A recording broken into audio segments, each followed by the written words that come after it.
You are listening to the Following On podcast. We're looking back on England's 7-wicket victory over the West Indies to go 2-0 up in the 5-match series. I'm Andrew McKenna, joined by the former England fast bowler Alex Tudor, the cricket writer Jarrod Kimber, and of course the West Indian opening batter Roland Butcher, who are going to be joining me to reflect on all the action at the Kensington Oval.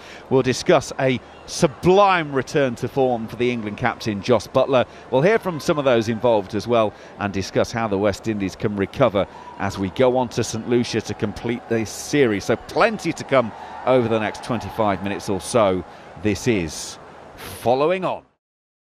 Let's recap the details for you of this one and take you right back to the toss of the coin. Jos Buttler called correctly again, and as with the first game of this series, he said, West Indies, you can bat first. They posted 158 for 8 from their 20 overs. King 1, Lewis 8, Pooran 14, Chase 13, Powell 43, Rutherford a single, Shepherd 22, Moti 9, Ford 5 not out, Hines 13 not out. The England bowlers, Saqib after his 4 for in game 1, 2 for 20 from 3, Jofra Archer 1 for 31 from 4, Rashid 1 for 32 from his 4, 0 for 20 for Sam Curran from his 3, including a maiden for his first over. Liam Livingstone's 2 overs, 2 for 16, and it was 2 for 29 for Dan Mosley from 4 overs from him. So 159 for victory, the target for England. And they did it in 14 overs and 5 balls, 31 balls to spare, 161 for 3 there were. Phil Salt out from the first ball of the England innings, slapping it straight to Brandon King at cover off the bowling of Akeal Hussain. So 0 for 1, but Will Jackson, Jos Buttler then put on 129 for the second wicket. Jacks was the second wicket, caught by Ford off the bowling of Shepherd. Of course, at the second attempt, it has to be said, 38 from 29 he made. Jos Buttler went 3 balls later for 83 from 45 balls only, 130 for 3. Livingstone and Bethel saw things through. 2-0 up in the series, Alex Tudor, and sublime from England today. Jos Buttler's batting, but also the opening spell from Archer and Saqib was just as good as in its own way.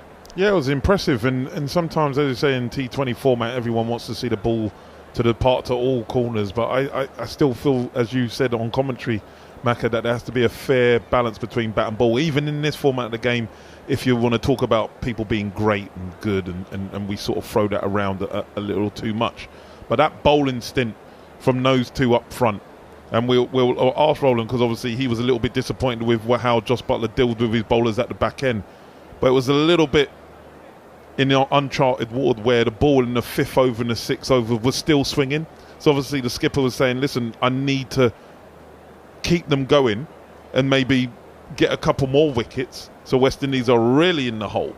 So you could see why he sort of turned to Dan Mosley at the end, and as you said, he still did a good job.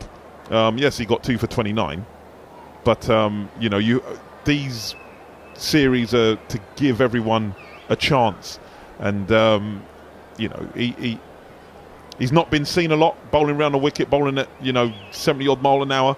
It's not going to be easy, and the ball that he bowled a skipper out, Rodman Powell, I mean, geez, any fast bowler worth his salt would have been happy with that Yorker. Just too strong, too powerful, too clinical, and too good for the West Indies. Let's bring in Roland Butcher at this point then. So the West Indies post 158 for 8. That is above the average score batting first at Kensington in at T20s. Roland, what was your thoughts on 158 for 8? A little bit light, very light, or were you relatively happy because this was a very different game in comparison to last night? Yeah, first of all, in the circumstances, I think it was very light, because what we have seen happening so far here at Kensington Oval in these 3 games, the evening is extremely difficult for the bowlers. Nothing happens. The pitch just seems to go very flat. The ball skids on. Spinners can't grip it, and run scoring becomes very easy. So 158 I thought was not going to be challenging. As it turned out, it was nowhere near challenging. But that's the problem I find here. Winning the toss really dictated I think, who was going to win the game. We saw it in the last game, and exactly the same thing tonight. You could see really all the bowlers struggling to get the ball anywhere near the batters, and the batters just being very comfortable that they can hit through the line, the ball's going to come on nicely, and they played magnificently.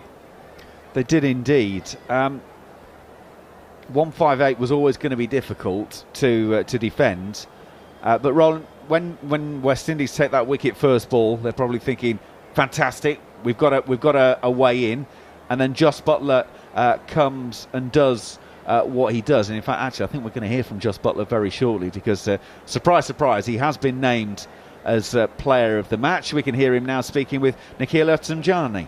Yeah, it's great to spend some time in the middle. A bit scratchy for the first few balls, but managed to come through that period, and yeah, really enjoyed it. It's great to be back out there. Batting at number 3, does it require a slightly different mindset to maybe opening the batting? Not today, with Salty unfortunately getting out first ball, but yeah, I think I've got lots of experience and I've played for a while. I've batted in lots of different positions, so I think at number 3, like today, you could be in second ball or you could come in outside the power play. So I'm just sort of waiting to see what happens and playing what's in front of me. What about Will Jacks, Jos? You guys have placed a lot of belief into him. What in his skill set attracts you guys to keeping him in the team? Yeah, I think he's got unbelievable talent. He's very dominating, on the crease. He can play unbelievable cricket shots that not many others can. And he's just, I thought today he played really smart. I think he realised that I was going after it. He just wanted to get me back on strike. And he's an experienced guy. He's played lots of franchise cricket, and he's going to be a top player for us. Let's talk about the team performance now, Jos. The power play bowling is something that maybe had a few concerns in the World Cup. This series you've started brilliantly. What has been the difference? Yeah, no massive difference. I think the guys have picked up those early wickets. I think on this ground particularly, there seems to be an advantage bowling first. There was a bit of movement, and Jofra and Saki bowled fantastically well. And anytime you can take power play wickets in this game, it goes a long way to getting you ahead. Tell me about Dan Mosley and his skill set. I mean, what is that like to have in T20 cricket? Yeah, it's great. It's pretty unique. There's not many guys who bowl like he does. I'm sure the West Indies guys haven't seen much of him either. So, I think one of his biggest attributes, though, is his character. I think he always wants the ball in hand. He always wants to be in the hot spots with the field, and he's a talented batter as well. But he's a real competitor, and I really like that. And lastly, one win away from a series win. What will you tell your team to try to secure that next victory? Yeah, we've got to start again. We're playing against the top team in the West Indies, who are excellent at T20 cricket, so they'll want to come back hard, and we've got to be ready from ball 1 of the next game. Well played today. Thank you. Jos Buttler. Thank you very much, Jos Buttler, for speaking with us so soon there. So Jos Buttler's, it was a phenomenal innings, 83 from 45 balls. As we've got Roland Butcher with us, and none of us are really batters, let's be honest about it. So let's get a batter's appreciation. I mean, Tudes, you did get 99 in a test match, but, that was the outlier in your career. A couple of first-class hundreds. Okay. All right, don't milk it. Right, so Roland Butcher, give me an appreciation of what you just watched from Jos Buttler, 83 from 45 balls. Yeah, we saw an innings by a top-class player who understands his games. He understands the situation. He understands the importance of the game itself. That, England needed to win this game to go to St. Lucia 2-0 up. He would have been very disappointed yesterday, having cut that first ball down to third man and getting out in that fashion. But today you can see, he looked a little bit scratchy to start with, which you can expect for someone who's been out of the game for a little while. But once he started to get his range and his rhythm, he dictated where he wanted to hit the ball, whether he wanted to hit it in the air, along the ground, offside, leg side. I mean, it was a really commanding innings and well supported by Jacks. We've seen Jos Buttler for a long time, and we know that he's a top-class international player. He showed today, even coming back after such a long time, why he is such a dominant white ball player. And someone that really England needs to treasure, because he gave that team so much confidence. He could have been under pressure coming into there, having scored a duck, but wicket going on in the first ball made no difference. And the only thing he did wrong for me with his innings was when he got out, because he surely had 100 there for the taking. Yeah, absolutely.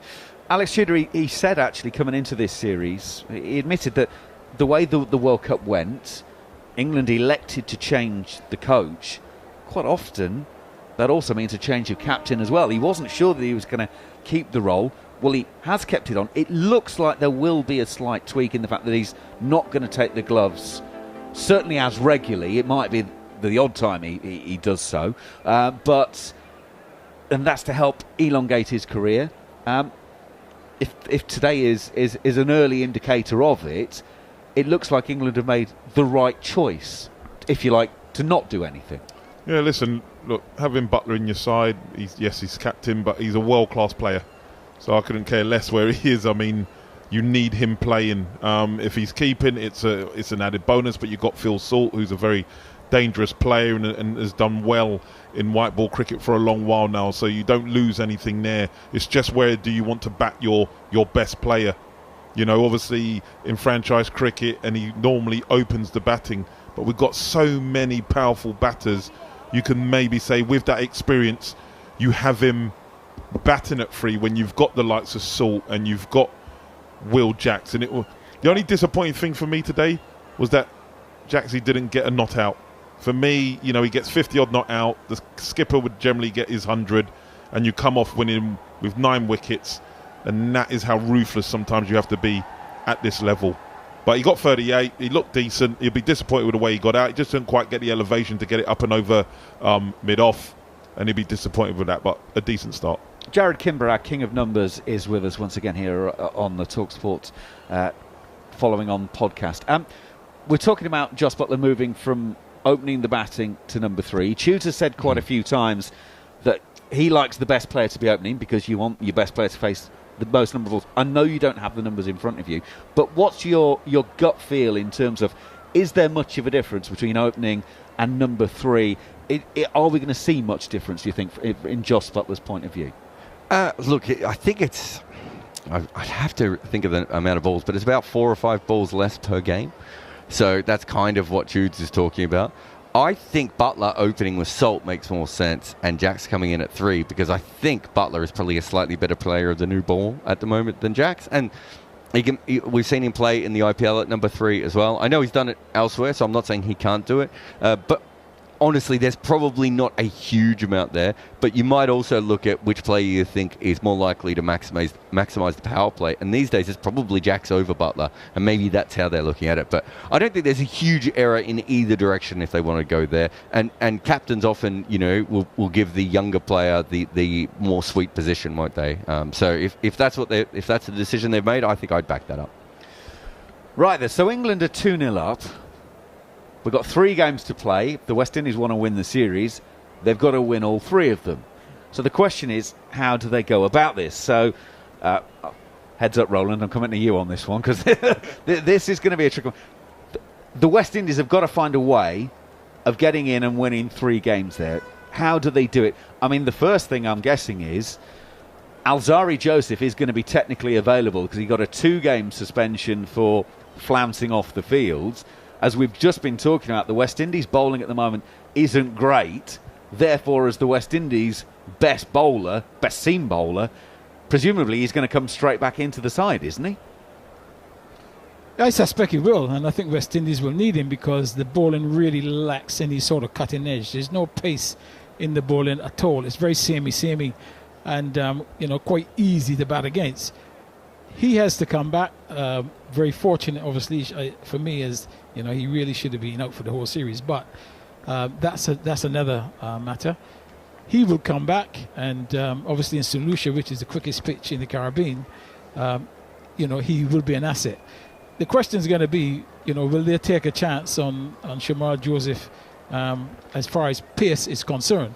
They probably will not, because he hasn't bowled that well in this series. But if there's some grass in the pitch, they may have to go that way. West Indies have been very reliant on the spin bowlers, and in the Caribbean, when the pitches are a little bit slow and turn a bit, the spinners have been very, very difficult to play against. Pitches we've had here in Barbados has been perfect to play against these spinners. The ball just coming on nicely, particularly in the evening.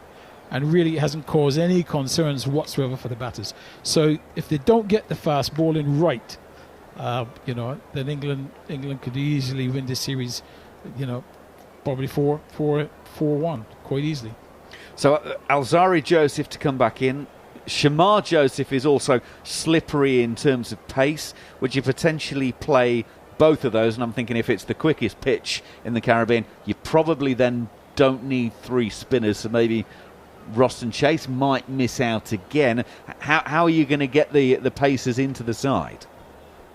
Well, I think if you the team that played today, I think say Matthew Ford makes room for Zari Joseph. If you're going to bring Shamar Joseph in, as you said, you've either got to decide whether Chase or one of the spinners go in terms of Moti and Hussain. Chase, you may want to keep Chase because that also lengthens the batting, and it may be unfortunate that someone like Moti may have to go. But they can't have everything. They cannot play all 3 spinners in St. Lucia. I mean, that would be absolute madness, particularly the way the faster bowlers bowl in these matches here in Barbados. They were really very easy to play against. I mean, in fact, they were treated with disdain in both games. So I suspect that West Indies have got to up their pace attack for the next game. I turn to Alex Tudor, sitting next to me on my right. From an England point of view, things are much happier. They can now think about how they want to go about it. To recap some news that we got earlier, in fact, right back at the start of the day from the toss. This time yesterday, we were very nervous about the news of Reece Topley, who went off, was really, really unhappy with things as it looked like he'd got a knee injury. What Jos Buttler said at the toss was actually overnight he's pulled up pretty well. He's not playing today, but it doesn't look like a serious problem. So he's now got a few days. England now can actually, from a position of strength, say, well, OK, we can look at a few things. I mean, potentially Turner, you've got Topley if he's ready to go in 4 days' time. Or you can say, do you know what, that worked really well, we're just going to roll out the same 11. Well, I think as they move on to St. Lucia, there's three days, the next game's on Thursday, as you said, Macca, Normally with Archie, you would say, back-to-back games, they'll most probably give him rest. Well, you can say he's going to play the next game because he's got some time off, and then you unleash him again. Do you bring back Reece Topley? Saki Mahmood is bowling well at the moment. 6 wickets in 2 games. He ain't going to want to stop. He wants to continue going it, because he's had a lot of injuries as well. He doesn't want to give someone else that opportunity. They're blessed at the moment.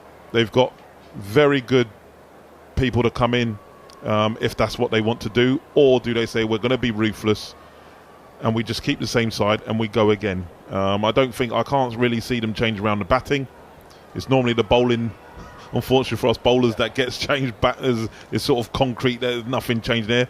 They obviously like Jamie Overton, who can hit boundaries at the back end with 4 overs to go. He's got it's a nice license to have. He doesn't really have to bowl, and he can come in at number 8 and tee off. It's quite nice. And obviously, being tall as he is, he stands there at long on, and obviously with batters taken on long on a regular occurrence, he's going to get opportunities. So I can't see much change in. You may want to rest.